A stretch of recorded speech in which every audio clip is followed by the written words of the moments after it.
over. Just 5 days from the election, we're following several stories tonight, focusing in on a couple of very heated local elections. Plus, as you'd imagine, all eyes on Pennsylvania, which could decide it all. We're going to talk about when election leaders think we'll have results there. First, though, the enthusiasm that we're seeing here locally and elsewhere. We've talked about record high early voting in Erie County. Well, take a look at the update that we got from Niagara County. The Board of Elections there sharing this. Through the first 5 days of early voting in Niagara County, more than 20,000 people have cast ballots. That's almost as many in 5 days as the total early vote from 4 years ago, also a presidential year. You can see every single day of early voting thus far has outpaced the total from 4 years ago. 7 News political analyst Bob McCarthy joins me now. A lot to talk about, Bob, including these couple of assembly races I want to ask you about. We'll talk about Pennsylvania, but let's just start there with that enthusiasm and the growth that we're seeing in early voting and how you think that's going to sort of change the dynamic this year. Well, there's no question, Michael, that the way we vote is changing. And look at the lines we're seeing at all of the early voting polling places. It's like I've never seen before. People want that option and they're taking advantage of it. So, especially, I think, Republicans. And it wasn't happening before. We mentioned this earlier this week, but it's now very acceptable. I heard Congressman Nick Langworthy as early as last summer urge an audience he was speaking to one day, go out and vote early. Why not? Shouldn't we embrace it? And it looks like the Republicans are. That has a lot to do with some of the numbers that we're looking at here, I think. Let's talk about these couple of assembly races. And a lot of people watching right now have seen commercials in these two races, and not necessarily positive commercials either. I want to start here with the Assembly District, the 143rd. So it's Assemblywoman Monica Wallace facing a challenge from Republican Pat Chudlinski. Size up this race for us, Bob. What should we know about these two going head to head? I think this is the most interesting assembly race in Western New York, maybe in upstate New York. Michael, the Republicans aren't going to win the assembly this year, but they would love to pick one off here and there, and this one in the Pat Burke seat is the one they're looking at the most. This one, 53 to 47 2 years ago. It's doable in the eyes of the Republicans. Chudlinski is a much better, stronger, and well-financed candidate than anybody they've had there recently. And so there's a lot of money that has been raised by his campaign and by Albany Republicans, pouring it into something that they see they might be able to take. Cheektowaga area here, too. You're always telling us about how much of a bellwether Cheektowaga is. No question, no question. And you know what's interesting about this one is that Monica Wallace has made abortion a big issue in this. And as we talk about Cheektowaga all those other times, it's Catholic and it's conservative. So it's a big risk, I think, for her to, emphasize this topic.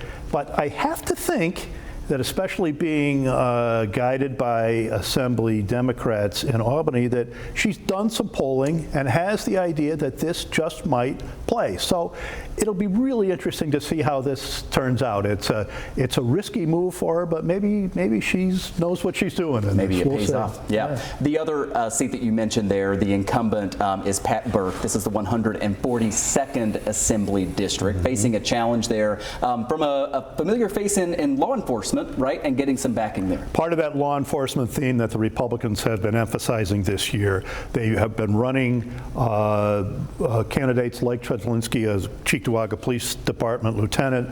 Mark Priori is a sheriff's office lieutenant.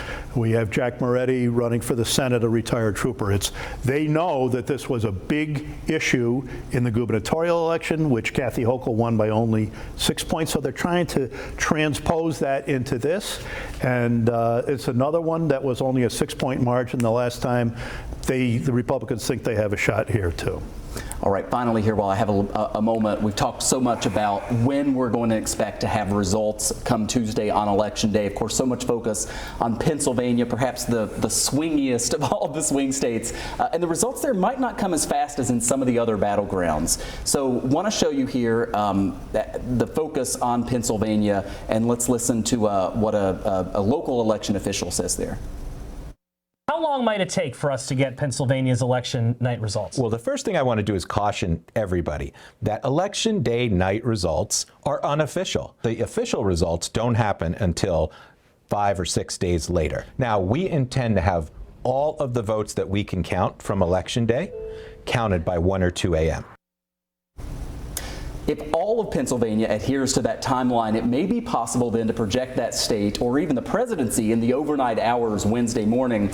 But projecting the overall winner that early will likely only be possible if one candidate is doing well in enough swing states. Think of this, of the 7 battleground states that were watching this election, in 2016, 6 of the 7 voted all the same way for Donald Trump. And then in 2020, 6 of the 7 all voted the same way, but for Joe Biden, right? A little bit of a difference, but 6 for 7.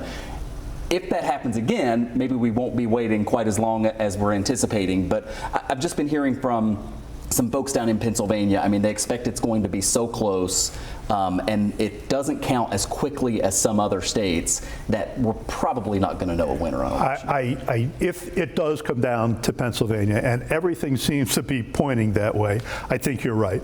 And it could be the next day, it could be several days. Who knows? Maybe we might know on election night. All of these things are possible. And if you look at recent elections, there's been across the board as to when we've known as early as election night or as late as Saturday, as in the Biden-Trump election. You contrast that with what we have in New York State. We'll know in Erie County and throughout the state the results of early voting by probably 9-10 p.m. and will give us a pretty good sense of where we're going on the local elections, but we're not going to be able to see that in some of the other states, and we don't have that advantage. But which tells us why we have a fairly good system here in New York State, I think. I also think the system that we're using here at 7 News to get the results in is going to be a little faster than some in the past. Even better. So looking forward to that. Bob will be here with us on Tuesday for election night coverage. Great to see you, sir. Okay, Thank you. You betcha.